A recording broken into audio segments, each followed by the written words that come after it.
নমস্কার বন্ধুরা, আশা করি তোমরা সকলে ভালো আছো, সুস্থ আছো। ভৌমিক ফ্যামিলি অ্যালবাম থেকে তোমাদের সকলকে অনেক ধন্যবাদ, অনেক ভালোবাসা জানাচ্ছি, বড়দের প্রণাম জানাচ্ছি। দেখো, সন্ধ্যাবেলা খুব সুন্দর একটা রেসিপি করব, যা এই রেসিপিটা মানে সকাল সন্ধ্যা একদম খেতে দারুণ লাগে, আর মুড়ি দিয়ে তো ভীষণ ভালো লাগবে খেতে। তা তোমরা দেখতে থাকো এই রেসিপিটা কত সুন্দর হয় খেতে। আর সেটা করতে কি নিয়েছি দেখো, এখানে ছোট্ট একটা চাল কুমড়ো নিয়েছি। অনেকে এই চাল কুমড়োকে জালিও বলে, একদমই ছোট্ট দেখো। আর তোমরা তো সকলেই জানো, বা অনেকে হয়তো জানো না, যে চাল কুমড়ো মানে মেয়েদের কাটতে নেই, তার জন্য ছেলেকে দিয়ে দেখো একটুখানি চিড়ে নিয়েছি। কারণ আমাদের এখানে চাল কুমড়োর বলি হয়, অনেক জায়গায় হয়, তা সেই জন্য মেয়েদের এটা কাটতে নেই। একটুখানি ছেলেরাকেও কেটে দিলে পরে কাটা যায়, সেই জন্য আমি এটা চিড়ে নিয়েছি ছেলেকে দিয়ে।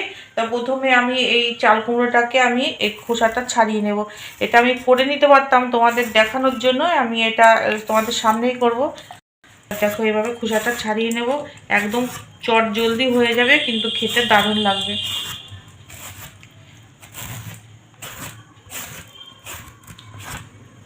দেখো, এরকম করে খোসাটা ছাড়িয়ে নিচ্ছি। তো দেখো, খোসাটা ছাড়িয়ে নিয়েছি, একটুখানি পাশ থেকে একটুখানি কেটে নিলাম, এখান দিয়েও একটুখানি কেটে নেব। এবার ভালো করে ধুয়ে নেব, কারণ এই চাল কুমড়ো একটু কষ হয়, এই কষটা যাতে না থাকে সেই জন্য কেটে নেব। আর আমি যে রেসিপিটা করছি না, এই রেসিপিটা চাল কুমড়ো লাউ দিয়ে ভালো লাগবে। কারণ কি, এই চাল কুমড়োর মানে এই যে সাইডটা উপরটা এগুলো শক্ত থাকে, ভিতরটা নরম হয়। এই জন্য আমি যে রেসিপিটা করব, এটার মানে সাইডটা শক্ত হতে হবে, নাহলে কিন্তু ভালো হবে না। তা দেখো, ভালো করে ধুয়ে নিয়েছি। এইবার তো তোমরা জানোই আমি ছুরি দিয়ে ভালো কাটতে পারি না। এবার চেষ্টা করে দেখবো, যদি না পারি স্লাইস করতে, তাহলে আমি আবার বটি দিয়ে কিন্তু করে নেব, তোমাদের বলছি। দেখো কি করি আমি, দেখো সবাই কি সুন্দর ঘচ করে কেটে নেয়, আমি তো পারি না। একটু পাতলা পাতলা করে করব। আসলে ছুরি না ধরতে ধরতে যা অবস্থা হয়েছে না আমার, এই দেখো, এই যে এরকম হবে। ঠিক আছে, আমার দ্বারা আর হবে না, আমি বটি দিয়ে কেটে নিচ্ছি। দেখো বন্ধুরা, এই যে চাল কুমড়োটা স্লাইস করে নিয়েছি, দেখো এরকম হয়েছে। একটু একটু এদিক ওদিক হয়ে গেছে, কিছু করার নেই। তা দেখো, এই যে এরকম করে করেছি, এরকম করেই কিন্তু করবে তোমাদের যদি আমার এই রেসিপিটা ভালো লাগে। দেখো, এরকম পাতলা পাতলা করে করে নিয়েছি। এবার এখানে সামান্য একটুখানি নুন দেব, কারণ কি, নুনটা না দিলে পরে এই যে চাল কুমড়ো লাউ যাই করি না, কারণ মধ্যে তো জল ভাবটা থাকে, এটা করলে পরে তাহলে একটুখানি বেরিয়ে যাবে জলটা। সেই জন্য আমি একটুখানি নুনটা মেখে রাখবো 2 মিনিট, ততক্ষণ আমি বাকি পার্টটা শুরু করব। এটা ততক্ষণ একটুখানি রসটা বেরোতে থাক। দেখো, তোমরা যে কর্নফ্লাওয়ার নিয়েছি, এখানে একটা থালা নিয়েছি, এই থালার মধ্যে একটুখানি কর্নফ্লাওয়ার দিয়ে দেবো। এর সাথে ময়দা মিশিয়েও নিলেও হয়, বেসন মিশানো যাবে। তা আমি একটু কর্নফ্লাওয়ার দিলাম, তারপরে যদি লাগে একটুখানি বেসন দিয়ে দেবো। কর্নফ্লাওয়ারটা আছে বলে আর আমি এর সাথে আর কিছু দিলাম না। এবার একে একে মশলা দেব একটুখানি ধনে গুঁড়ো,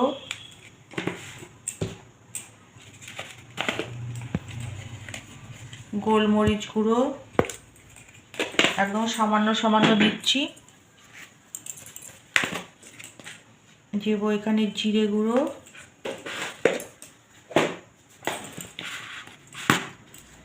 একটুখানি গরম মশলার গুঁড়ো দেবো। সব কিছু আমার বাড়িতে তৈরি করা, তোমরা সকলেই জানো আমি নিজেই মশলা তৈরি করে রান্না করি, এখানে কেনা কোনো মশলা নেই। আর দেবো এখানে লঙ্কা গুঁড়ো, যেহেতু এখানে গোলমরিচের গুঁড়ো দিয়েছি, তাই এখানে বুঝে শুনে লঙ্কা গুঁড়ো দেবো। যে রেসিপিটা করবো একটু ঝাল ঝাল হলে ভালোই লাগবে খেতে। আর যেহেতু ওই চাল কুমড়োর মধ্যে আমি নুন দিয়েছি, এবার সেই হিসাবে এখানে একটু নুনও দিলাম, কম করেই দিলাম। এবার একটু ভালো করে মিশিয়ে নেব, হাত দিয়েই মিশিয়ে নিচ্ছি।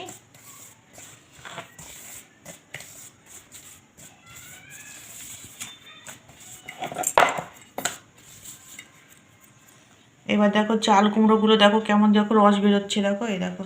তাই চাল কুমড়োগুলোর মধ্যে এইরকম করে একটুখানি সোপ করে নিচ্ছি। দেখো, এই যে এইভাবে, যাতে এই রসটা আর না হয়, দেখো এইভাবে করে নিচ্ছি। দেখো, সব মশলাগুলো এর সাথে লেগে গেছে। দেখো, চাল কুমড়োর সাথে এখানে কাঁটা চামচ নিয়েছি, ছিদ্র করে দেবো, যাতে সব মশলাগুলো ভিতরে ঢুকে যায়। দেখো, এইভাবে সবগুলো ছিদ্র করে নিচ্ছি।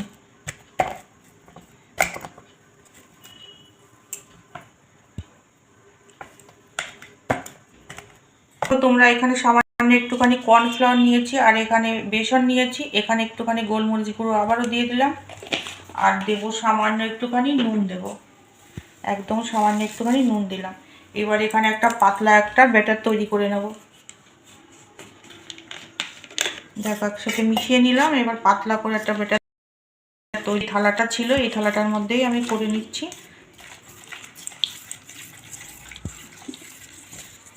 অল্প অল্প জল দিয়ে করব। দেখো বন্ধুরা, হয়ে গেছে আমার ব্যাটারটা তৈরি করা। এখন আমার হাত দিতেই হবে। দেখো কীরকম হয়েছে, এরকম পাতলাই হয়েছে, এইভাবেই এটা করতে হবে। তা দেখো এইবার এখানে আমি এই চাল কুমড়োটা, আর এখানে দেখো তোমরা বিস্কুটের গুঁড়ো নিয়েছি, এই যে বিস্কুটের গুঁড়ো, আর এখানে এই ব্যাটারটা নিয়েছি, এই এরকম করে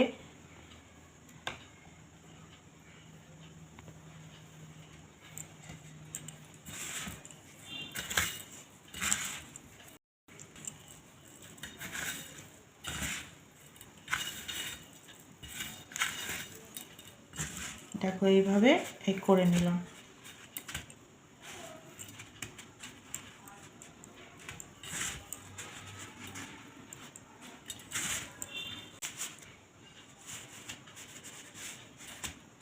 আসলে এক হাতে এদিকে ওটা ধরেছি, এটা ধরছি, তো তাই একটু অসুবিধা হয়ে যাচ্ছে।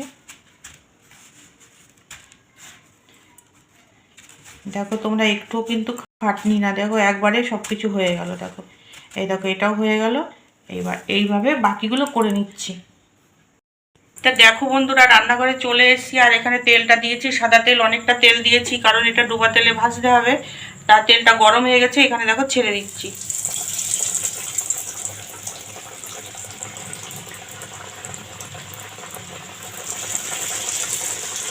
এবার কিন্তু গ্যাসটাকে একদম কমিয়ে দিতে হবে, মিডিয়ামের মধ্যে থেকে একটুখানি কম করে দিতে হবে, কারণ যাতে ভিতরটা ভালোভাবে ভাজা হয়। দারুণ লাগছে না দেখতে?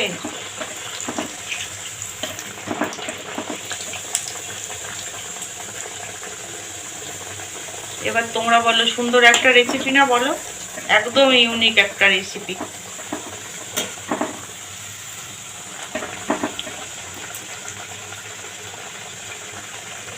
তা দেখো এটা ভাজা হয়ে গেছে, এটা নামিয়ে নিয়ে বাকিগুলো আবার ভেজে নিচ্ছি। তারপরে তোমরা দেখতে থাকো, না দেখে বুঝবে না এটা অন্যরকম একটা রেসিপি।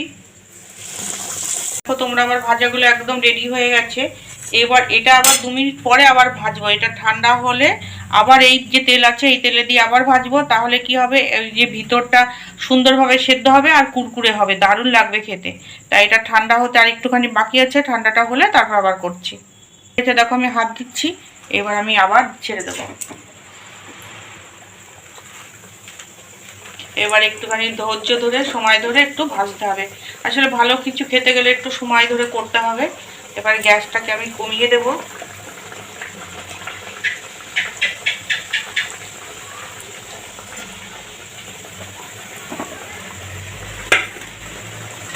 আমরা 4 জন লোক, 8 পিস হয়েছে, ব্যাস হয়ে গেল। আজকে আর কাউকে দেওয়া যাবে না, এগুলো আমরাই খেয়ে নেব, কারণ রাত্রিবেলা কাউকে অতটা দেওয়া হয় না। এটা দিনের বেলা চা করি, আশেপাশের লোককে সব দিয়ে খাই। আর তোমরা তো অনেকেই খেতে যাও, বলো যে লোভ হচ্ছে, খেতে ইচ্ছা করছে, কিন্তু তোমরা সবাই দূরে থাকো, তাই তোমাদের আমি দিতে পারি না। দেখো কি দারুণ লাগছে না দেখতে। আর এটা তো মানে মুড়ির সাথে বা এমনি চায়ের সাথে যেভাবে খাও না কেন তোমরা, দারুণ লাগবে। এই যে এরকম এই গরমের দিনে 1 বাটি শসা কেটে নেবে, ব্যাস, তারপরে এরকম 2খানা ভাজা হলে আর কিছুই লাগবে না। দারুণ একটা খাবার। দেখো ভাজাগুলো একদম রেডি হয়ে গেছে, তেলটা একটু ঝরিয়ে নিয়ে নামাবো। বুঝতে পারছো কিরকম আওয়াজ হচ্ছে, কিরকম খাস্তা হয়েছে? খেতেও সেরকমই হেভি লাগবে খেতে।